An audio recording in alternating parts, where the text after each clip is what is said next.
Et yo tout le monde, c'est Civil Vipère. Aujourd'hui, avec Wood59, nous allons vous raconter toute l'histoire de Brawl Stars, de la bêta test jusqu'à aujourd'hui. Et nous allons même explorer son futur. Alors installez-vous bien, prenez un petit paquet de chips, une boisson, et on est parti. Mais avant de commencer, j'aimerais vous parler d'un petit youtubeur. Il s'appelle Oski. Il fait l'animation 2D et il vient de commencer. Donc franchement, allez le soutenir, abonnez-vous, et nous, on est parti pour la vidéo. Partie 1, du bêta test au lancement. Vous n'êtes pas sans savoir que tous les jeux Supercell passent par ce qu'on appelle le bêta test. En gros, le jeu il est disponible uniquement dans certains pays, et s'il est nul, il ne sera jamais à l'international.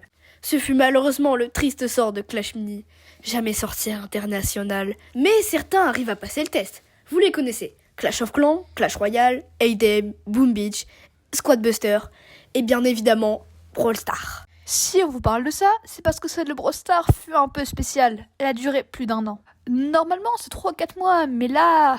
Bon, en gros, pour vous expliquer pourquoi, Pokémon Go est sorti en même temps que le bêta test de Brawl Stars. Comme Pokémon Go était à son prime, s'il sortait maintenant, il n'aurait jamais été connu. 4 mois plus tard, quand il se décide enfin à sortir le jeu à l'international, un petit jeu de rien du tout que vous connaissez pas sort. Fortnite. Donc, comme avec Pokémon Go, c'est mort. Enfin, quelques mois plus tard, quand il se redécide à sortir, Fortnite sort sur mobile. Donc encore une fois, c'est mort. Et enfin, après 18 mois de bêta, le jeu sort enfin. 2018, le lancement. Le jeu, à ses débuts, se jouait à la verticale et ne possédait que certains modes de jeu, mais passait rapidement à l'horizontale. Alors là, c'est pour les anciens. Vous êtes peut-être connu cette époque. Moi, oui.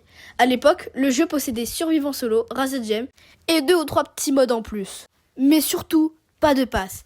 Juste des jetons, de l'expérience maintenant, qu'on gagnait chaque jour. Il en fallait 100 pour ouvrir une petite boîte, et 10 gros jetons, on pouvait en gagner 2 par jour, uniquement dans certains modes.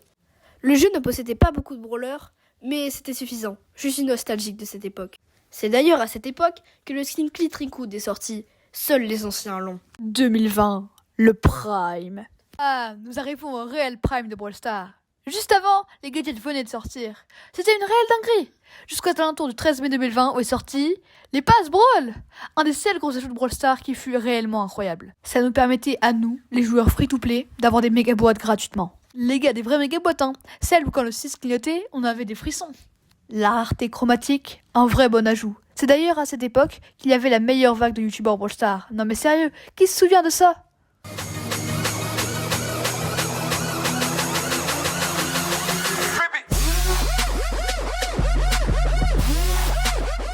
Mais malheureusement, toutes les bonnes choses ont une fin. Malheureusement, 2022. Je voulais pas en arriver là, mais je suis obligé. Regardez vous-même.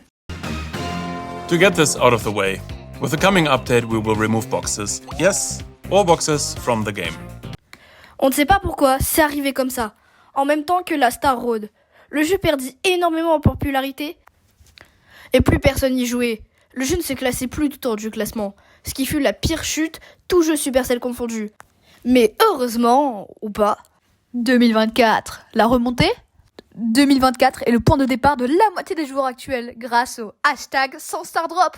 Bon, j'avoue, c'était plutôt cool. Mais tous les anciens joueurs avaient quitté le jeu, j'étais pratiquement le seul de mes potes à être au sein de Brawl Stars. Après ça, plus rien. Et encore un nouvel événement. Et plus rien. Et encore un nouvel event. Ils faisaient des gros pics de joueurs toutes les 2-3 semaines. Ce n'est toujours pas fini, mais franchement, je trouve que le jeu maintenant est un peu bof, et j'y joue plus trop. L'avenir de Brawl Stars. Je pense que dans le futur, Brawl Stars va faire une grosse faute dans le genre. Mais cette fois-ci, ils arrêteront, car ils ne supporteront plus un deuxième arrêt, et Squad Buster prendra la relève. C'est ce qui arrive généralement aux plus gros jeux qui n'arrivent pas à suivre. Des gens continueront à jouer, regardez un peu comme Clash Royale et Clash of Clans. Peut-être que vous y jouez encore, mais bon, le jeu, plus personne n'y joue quoi. Chapitre annexe, les créateurs Brawl Stars. Les créateurs Brawl Stars ont été là sur toute la timelapse de Brawl Stars, donc on peut pas vraiment parler d'un moment précis. Au début, c'était plutôt BFA, Farce Attack et Blarod qui faisaient soit des packs opening, Blarod des histoires et des théories Brawl Stars, et BFA, Farce Attack et Blarod, je me souviens bien d'un truc, c'était le Brawlhalla. C'était vraiment incroyable les gars. Après, en 2022, plus personne n'y jouait, donc il n'y avait pas vraiment de créateurs. Mais grâce au reprime de 2024, il y a plein de petits créateurs comme vous et moi qui se sont relancés sur YouTube. BFA a continué les vidéos avec son fils, car Farce Attack a totalement arrêté. Le grand youtubeur Brawl Stars du moment, c'est Robin.live. Vous le connaissez sûrement, il a fait une énorme percée. En un an, il a gagné plus d'1 million d'abonnés. Voilà, j'espère que la vidéo vous a plu. Si c'est le cas, n'hésite pas à partager, t'abonner et liker. On se dit à la prochaine. Ah, et abonne-toi.